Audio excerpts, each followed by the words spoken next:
Hello everyone, my name is Neena Rahul Gupta from Achievers Academy. Yesterday we held a small session about IELTS and the general techniques of improving English language which can further help us improving on our score.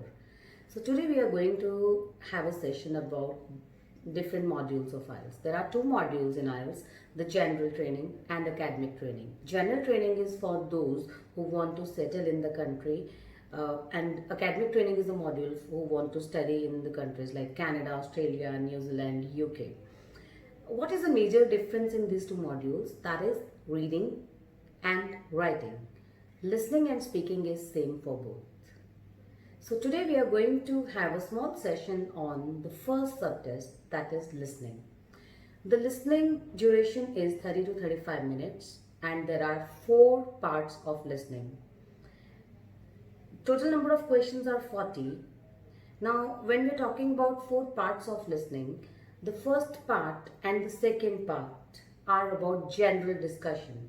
Now general doesn't mean that it is about general training.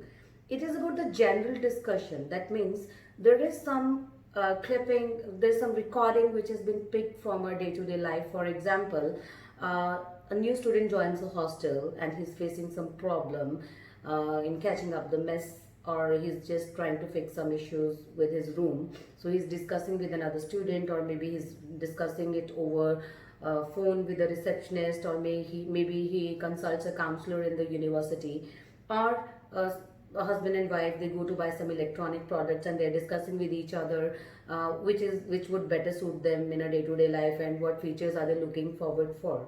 You got it? It's about the general discussions of our day-to-day life. And even the second part is about the general discussion. Now, when we are coming to the third part and the fourth part, these are academic discussions. There can be some discussion about some project, maybe a class, maybe a teacher is teaching the students and students are giving questions and answers. Now, when we're talking about first and second part and the third part, there may be 2 or more people involved in the discussion. Most of the times in the first part it's about 2 people, they're discussing about something, and the second and third there may be 2 or more than 2 people discussing about something. And the fourth part, which is the academic part, is monologue. That means one person is just talking about something which is related to academic only. The way I'm taking your lecture, so that is considered a monologue, because we are not discussing something, you are not asking me any question because I'm just recording my video, so that you can consider as a monologue. So maybe some lecturer is giving information about dinosaurs, or maybe somebody talking about some exhibition, or maybe a teacher is giving a lecture on some project to the students. So the second or the third person is not there in the monologue in the last section. Now coming to answering the questions. See, the conversation which is going on in first, second, third and fourth part, that is not related to each other. I mean, all parts are independent. No conversation is related to each other. If you miss on some answer, let's say you started writing quickly and you could not answer the first question, don't keep waiting for the answer. Move on to the next question. Because if you have missed, the conversation will not be repeated, the conversation will not be played again. So you have to immediately move to the next answer if you feel that you have missed on the first answer. Because if you don't do so, you're going to miss almost the whole part of the conversation and you might lose on a good score. So the best way is, remember that you have to focus on the part of conversation, because the part of conversation, as soon as the part of the conversation is over, that means your answer would end there. Don't move to the next question until the conversation topic is over. Are you getting my point? For example, in the first section I am discussing about I want to buy a television which has the features like I can connect my mobile also to the TV screen, and I can play some videos also attaching to my DVRs and whatever technical devices I have at home.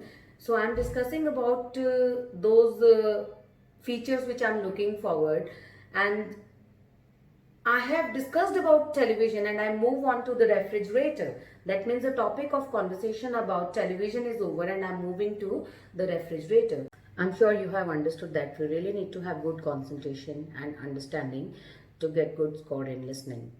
Now we'll talk about different types of questions in listening. There are 6 to 8 types of questions like completion of form, complete the missing information, fill in the blanks with options, without options, multiple choice questions, completion of sentence, labeling the diagram, labeling the map. So we will have a detailed discussion about how to answer these questions in the further sessions, in the coming up sessions. Now all I need to say is you really need to have good understanding which you can improve on your own at home. It's not necessary to buy IELTS study material right now. What you can do, you can create enough material at home. You can start listening to English news at least 10 to 15 minutes every day. Listen to at least one English conversation, as I mentioned yesterday, like Coffee with Karan, some other English programs, and you can also listen to English songs. That will improve your familiarity with the language. You'll be really familiar with the language. Now, as far as the score is concerned, it's not necessary to score 40 out of 40. If you want to migrate to the other country, that means you're going for general training test, and in listening you need to score 8. That 36 score, getting 36 correct answers would be good enough for you. And if you want to go to the other country for education, for your study purpose, you minimum requirement is 6 band score. So you need to score around 26, 27. I mean, you need to get 26, 27 correct answers. And if you score around 30, 32, that'll get you 7 band score. So what all is required is a good understanding in English language. So I'm sure this period will help you, and if you do this practice continuously for at least 10 to 15 days, your understanding will be much better than what it is today. So I'll be back with other sessions and for writing, for speaking, and the reading part in the coming up sessions. Thank you.